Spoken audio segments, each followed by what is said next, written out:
नहमदुहु व नसल्ली अला रसूलिल करीम अम्मा बाद फ़अऊज़ु बिल्लाहि मिनश शैतानिर रजीम बिस्मिल्लाहिर रहमानिर रहीम। तन हमा दाग दाग सुद पंबा कुजा कुजा ने हम, सारा जिस्म जख्मी है, पाइप कहाँ रखे। हमारे इस मुल्क में रीढ़ की हड्डी इस मुल्क का किसान है।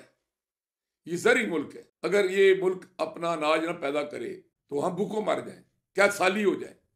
लेकिन किसान जिस बुआली का शिकार है, अवामी नुमाइंदे हैं ही नहीं इस वक्त, और ग्रोह भी तो उनको अदराक ही नहीं है। और जो हमारे अफसरान हैं, जो हमारी ब्यूरोक्रेसी है, मेरे ख्याल में वो सारे बाबू लोग हैं। उनको एहसास ही नहीं है कि ये जो दे खुदा है, जो इंसानों के लिए अनाज पैदा करता है, जिससे चूंटियों से लेकर इंसानों तक लोग खुराक खाते हैं, कि उन पे गुजर क्या रही है, क्या गुजरती है कतरे पे गौर होने तक। आप अंदाजा लगाएं, बारिश नहीं हो रही, खुश्क साली का दौरा है, पानी का लेवल नीचे चला गया है। मंगला डैम से पानी छोड़े ही नहीं जाता, दरिया का में पानी नहीं है, जिसकी वजह से जो दरिया के किनारे आबाद ज़मीनें थी, वहाँ पानी का लेवल जहाँ कहाँ 30 फुट था, कहाँ अब 130 फुट चला गया। दूसरी, बिजली इतनी महंगी है, और वापडा के एहलकार जो हमारे इलाके के मुलाजम हैं, उन अगर कभी उनके साथ वास्ता पड़ जाए कि ये जी हमें इसके लिए अपना कनेक्शन चाहिए, तो वो उसके लिए साल दरकार होते हैं। कोई बात सुनने के लिए तैयार नहीं है, कोई एहलकार, कोई अफसर कोई बात सुनने के लिए तैयार नहीं होती है। और उसके अलावा वो इतनी महंगी है कि अगर लगवा लें आप कनेक्शन, तो तब भी वो अफोर्ड नहीं कर सकते। वो जो सोलर सिस्टम एक गवर्नमेंट ने सब्सिडी देना शुरू की, उसकी पोजीशन ये है कि अगर आप सब्सिडी लेते हैं तो वो पैसे वो सोलर सिस्टम बेचने वाली कंपनियां और वो अफसर खा जाते हैं आपसे। वो जो पैसे उसमें से सब्सिडी के नाम पर लेंगे और आपको इतना नाकस वो सामान मुहैया करेंगे, फिर उसकी इतनी ज़्यादा कीमत शो करेंगे कि वो आपको कीमत नहीं पड़ेगा। और फिर जब वो आपको लगा के दे के चले जाएंगे, फिर उसका कोई वाली वारिस नहीं होगा। आप उसकी मरम्मत के नाम पर रोजाना जो आप वक्त भी ज़ाया करेंगे और पैसा भी ज़ाया करेंगे। वो सिस्टम ये हुकूमत का नाकाम हो गया। कहने वाले कहते हैं कि उसके पीछे जो है ना शहबाज शरीफ साहब के अपने मफादात थे। तो दूसरी तरफ देखें कि जनाब बारिश न होने की वजह से गंदम की फसल बर्बाद होती जा रही है। पिछले दिनों हुआ ये कि मुझी की फसल बारिश न होने की वजह से वो पानी ज़्यादा मकदार में देना पड़ा। नतीजा क्या हुआ कि 12-12 लाख रुपए खर्च करने वाले जिम्मेदार को टोटल इनकम जो हुई वो 7-7 लाख रुपए हुई, 5-5 लाख रुपए का नुकसान हो गया। इसी तरह मकई की हालत है, आलू की हालत है, कभी इसको बीमारी पड़ जाती है, कभी कुछ कभी कुछ। और सबसे जो ज्यादती हो रही है वो ये कि जनाब यहाँ जो अद्वियात के नाम पर और खाद के नाम पर जुल्म हो रहा है, और बड़े बड़े हाजी, बड़े बड़े नमाजी, बड़े बड़े चौधरी, बड़े बड़े मलक मिर्जे राजे वो इस कारोबार में इन्वॉल्व हैं।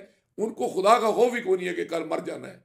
उनको माशरे में भी अपनी इज्जत का एहसास नहीं है कि जब हम चोर बाजारी कर रहे होते हैं, लोगों के साथ धोखा कर रहे होते हैं, तो उन लोगों के नज़रों में हमारी इज्जत क्या रह जाती होगी। असल में जब अपनी आंखों में अपनी इज्जत ना रहे ना, उसको कुछ किसी का खौफ नहीं रहता। एक खाद का आप थोड़ा मांगे ना जी, उसमें जब 2,000-4,000 रुपया जो ना मुनाफा वो कमा रहे होते हैं उस, और फिर वो भी आपको क्या कहेंगे, वो फलां जगह पर, फलां कुएं पर, फलां ट्यूबवेल पर, फलां कमरे में रात को आना, सुबह आकर ले जाना। यानी वो एहसान भी करते हैं, 2-4 हज़ार रुपया भी काट लेते हैं। और अगर आप चोर बाजारी में लें तो आपको मिल जाता है, आप कंट्रोल पर लें तो मिलते ही कोई नहीं है, कोई पूछने वाला नहीं है। कहने वाले कहते हैं कि जनाब जो नीचे अमला या जो महकमा इस पर बना हुआ है जरिए अद्वियात वगैरह का और इनकी चेक करने वाला, वो इनके साथ मिला होता है। दवाइयाँ इतनी नाकस आ रही हैं कि जिम्मेदार इस्तेमाल करता है, फसल जल जाती है। अभी मेरी आंखों के सामने ऐसे वाक़यात हुए कि दवाइयाँ गलत आई हैं, जमींदार ने इस्तेमाल किया, वो जड़ी बूटियाँ मारने के लिए फसल जल गई है। और ये खाद वाला मसला जो है ये तो इतना टेढ़ा है कि मैं फिर कहूँगा कि भाई यार इतने काबल डीसी और एसी होते हुए भी अगर जेलों में पिंड दादर खान में ये खाद का मसला नहीं हल हो सकता, तो फिर कौन हमारा हल करेगा? क्या फरिश्ते आएंगे आसमान से? क्या जिन्नात को लाया जाएगा कोई काफ से? तो खुदा के लिए देखें क्या हो रहा है। इनको कोई पूछने वाला नहीं है। फैक्ट्रियों से पूछे ना जी, उनसे लें। उतना मुश्किल काम है, मेरे जैसा एक आम आदमी समझ सकता है, तो क्या एसी और डीसी को उसकी समझ नहीं है? या जो मैं तो कहता हूँ ये जितने इदारे बने हुए ना, ये खुराक के नाम पर, अद्वियात के नाम पर, ये महकमा ज़राअत के नाम पर, ये सारे ये जो इंजीनियरिंग सिस्टम बना हुआ है, ये जो सब्सिडी देने वाले, ये सारे बंद कर देने चाहिए। ये अरबों करोड़ों रुपए के फंड जो है ना, ये खा जाते हैं, और हमारे टैक्सों से होने वाली आमदन जो है वो ये खाते हैं, और हम जो है भूखे नंगे रहते हैं। अब लेना फैक्ट्रियों से लिस्ट लें कि जी कौन कौन से आपका डीलर है, कितनी आप उसको खाद दे रहे हैं, आप उसके इलाके की डिमांड का सर्वे कराएं और उसके मुताबिक इसकी तकसीम का बंदोबस्त करें। लेकिन कौन करे, किसी को एहसास नहीं है। वाह नाकामी बताए कारवां जाता रहा, कारवां के दिल से सा से जहां जाता रहा, किसी को एहसास ही नहीं। यार बंदे को पता है कि यार मुझे तो नौकरी मिली हुई है, मेरे नीचे जो है ना वो टॉप क्लास की गाड़ी है, मैं 200 रुपए की रेडी वाले को चेक करने के लिए जो है ना 2000 का तेल फूक के आता हूँ, और किसी को परवाह नहीं है कि अवाम के साथ क्या बीत रही है। और सबसे बड़ा जुल्म ये होता है कि जब इतनी मुश्किलों के बाद, इतने अखराजात के बाद हमें दाने गंदम के सोने के भाव पड़ते हैं, तो जब बिसाख आता है तो ये आ जाते हैं जनाब खुदाई खिदमतगार कि जी आप अपनी गंदम अपने घर नहीं जा सकते, आप अपने डेरे पर स्टॉक नहीं कर सकते। जुल्म खुदा का। कभी किसी और से भी पूछा कि आपकी पैदावार जो है उसको हमारा कंट्रोल है, हम ही कमजोर लोग मिले हुए हैं कि कोई सहूलत आप हमें देने के लिए तैयार नहीं है, कोई तफत देने के लिए तैयार नहीं है। और जब हमारी फसल आती है विसाख में तो आप उस पर कब्जा कर जाते हैं। क्या आपके खिलाफ तारीख चलाई जाए, जेल में भरी जाए, सड़कें ब्लॉक की जाए? खुदा का खौफ करें। और लुत्फ की बात यह है कि ना हमारा मीडिया इस पर बोलता है, ना हमारे अवामी नुमाइंदे बोलते हैं, और ना हम किसान खुद मुतहद हैं। और एक और जो हमारे साथ जो ज्यादती इस वक्त हो रही है कि ये किसानों का कोई पुरसाने हाल ही नहीं है कि हम इनके साथ हो क्या, बीत क्या रही है, और इनके मसाइल के बारे में किसी की कोई दिलचस्पी नहीं है। और एक और जो हुकूमत पंजाब ने ऑर्डर की है, समझ नहीं आती ऊपर बैठे हुए किस दिमाग के खोपड़ियों में भरा हुआ क्या। ये कौन सी CSP PCS क्लास है? ये रट्टा लगाने वाले की जिनका प्रैक्टिकल कोई इल्म नहीं है कि इन्होंने सूअरों के शिकार में बंदी लगा दी है। और सूअर तुम्हारे क्या लगते हैं जी? उनको क्या करना है? पाल के खाने हैं, क्या करने हैं? वो हमारे बेलों में बैठे हैं, हमारे जंगलों में डेरे लगा के बैठे हैं। उन्होंने हमारी जमीनों के सत्यानाश कर दिया, हमारे फसलों को बर्बाद कर दिया है। अब हमारे डेरों पे आकर वो हमें जख्मी करते हैं।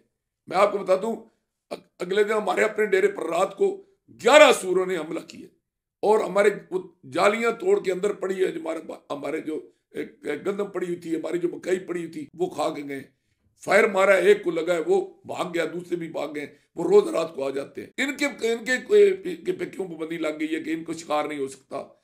ये कुत्तों के साथ इनको बड़ी इनको इंसानों की मसाइल का अदराक नहीं है, इंसानों के हकूक का एहसास नहीं है। इंसान तो खुदकशियां कर रहे हैं, सूरों के इनको बड़ा एहसास है।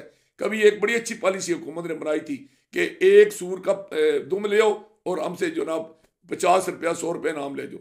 मैं कहता हूँ आप इजाजत दें, मैं दूंगा 500 रुपया फी दुम, अगर ये सूर मारने की आप इजाजत दे दें। आप ना पैसे दें, मैं अपने पल्ले से दूंगा, लेकिन हमें कम अज कम इजाजत दें, सरकारी तौर पर फिर हमारा बंदोबस्त करें कि जनाब हमें वो सूरों से हमारी जान छुड़ाएं, या फिर हमें पैसे दें कि हम अपनी फसलों के गिर्द जो है तार जो है ना वो खड़ी कर लें।